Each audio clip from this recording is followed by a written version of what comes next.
시사. 더불어민주당이 민주유공자 예우법을 2년 만에 재추진하는 가운데 169명 의원 전원의 동참 서명을 돌려 논란이 커지고 있다. 민주당 관계자는 20일 중앙일보에 2년 전 발의된 법안을 다시 추진해보기로 의원 전원에게 연판장을 돌렸고 그 결과 163명이 참여했다며 이번에는 제대로 추진해서 좌초되지 말아야 한다고 주장하는 의원들이 많았다고 말했다. 민주당 의원 외에도 정의당 의원 6명 전원과 기본소득당 1명, 친야권 성향 무소속 4명 등 11명도 이름을 올려 연판장 서명자는 총 174명이다. 만약 여당이 반대하더라도 야권 의석만으로도 강행 처리할 수 있는 숫자다. 민주화 운동 유공자법은 문재인 정부 시절인 2020년 9월 의원식 의원이 발의했다. 유공자와 자녀의 의료비와 교육비, 그리고 장기절이 대부 등을 지원하는 내용이다. 또 민주화 운동 사망자 부상자 자녀가 정부와 공공기관 취직할 때는 10% 가산점도 주게 돼 있다. 하지만 윤석열 정부 대통령실의 친인척 지인 채용 등 공정 논란이 다시 불거진 상황에서 민주당의 이런 행보가 자충수가 될 거란 전망도 많다. 국민 공감대가 아직 이뤄지지 않았다는 지적도 있다.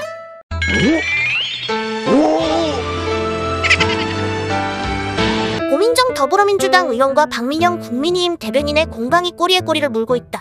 고 의원이 윤석열 대통령의 사적 채용 논란에 반발해 1인 시위를 하자 20일 박 대변인은 누가 보면 고민정 의원께서 공채로 청와대 대변인 되신 줄 알겠다고 비꼬면서 공방은 시작됐다.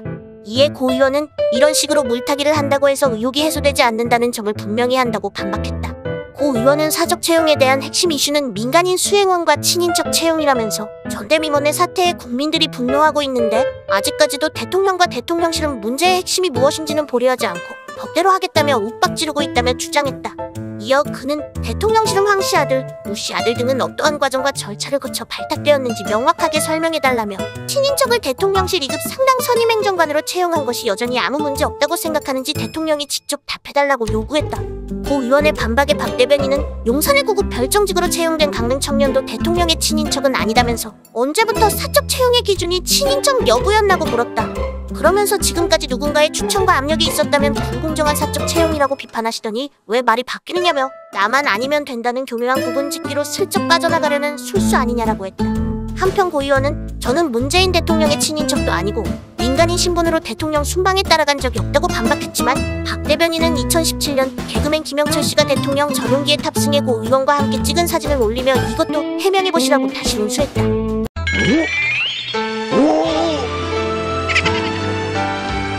오성우 더불어민주당 비상대책위원장이 20일 한덕수 국무총리를 만나 야당에 대한 수사자제를 요청하면서 한동훈 법무부 장관에게 얘기 좀 잘 해달라고 했다. 우 위원장은 이날 오전 국회 교섭단체 대표 연설을 청취하기 위해 국회를 찾은 한 총리를 만난 자리에서 야당의 협조를 받으려면 야당을 자극하거나 공격하거나 수사하는 일을 자제해 주어야 우리도 협력할 명분이 있다며 이같이 말했다. 우 위원장은 한동훈 장관에게 그만 좀 하시라고 전해달라며 웃었다. 우 위원장은 저희 민주당도 경제위기, 민생위기를 극복하는 데 최대한 협력하겠다고 덧붙였다.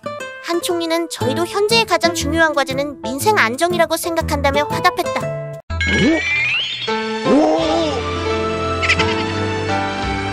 문재인 정부가 지난 3월 서해 북방 한계선을 넘어 내려온 북한 선박을 합동신문도 없이 하루 만에 돌려보낸 것으로 19일 알려졌다. 이 선박에는 군인 6명 등 7명이 타고 있었고 우리 해군이 이 선박을 뒤따라온 북한 경비정에 경고 사도까지 했는데도 제대로 된 조사 없이 바로 북송한 것이다. 이 선박은 20대 대통령 선거 하루 전인 3월 8일 NLL을 넘어왔고 대선 당일인 9일 송환됐다. 군 관계자는 북한 군인들이 탄 배를 경고 사료까지 해서 납포해놓고 사실상 그냥 돌려보낸 건 창군 이래 처음일 것이라고 했다. 북한 경비정이 개입된 사건이 약식 조사로 끝난 것은 이번이 처음이라고 한다. 북한 경비정은 약 7분 동안 NLL을 침범했는데 경비정의 월선은 2018년 9.19 남북군사합의 이후 최초이기도 했다. 군 관계자는 문재인 정부의 역점 정책이었던 남북 군사합의를 어긴 사안이었는데도 월선 행위 자체에 큰 의미를 두는 모습은 보이지 않았다고 했다. 유엔군사령부 역시 당시 조사에 참석하겠다고 우리 군에 통보했지만 조사 인원이 도착하기도 전에 일사천리로 북송이 이뤄진 것으로 알려졌다.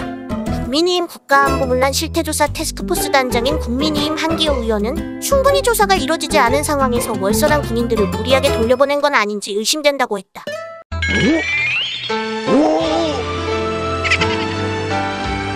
더불어민주당 당대표 출마가 좌절된 박지원 전 비상대책위원장은 비록 출마 자격을 얻지 못했지만 재계는 이 정도면 충분하다며 사실상 승복 의사를 밝혔다.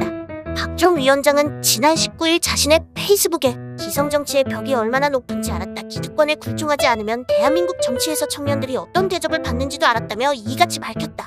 그러면서 서류 자체를 받지 않음으로써 책임지지 않겠다는 무책임 정치의 생생한 민낯을 보았고, 출마가 좌절된 다음에야 도전 기회를 주면 좋겠다고 말하는 기회주의 정치로 피날레를 장식하는 장면도 확인했다고 날을 세웠다.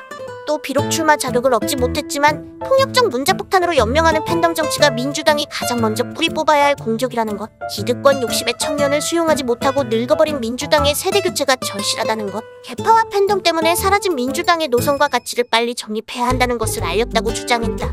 이어 5대명 선거는 혁신이 필요한 민주당과 대선 승리가 절실한 이재명 의원에게 절대 도움이 되지 않는다면서 폭력적 팬덤에 묻지마 지지보다 조용한 다수의 든든한 지지를 얻어야 한다.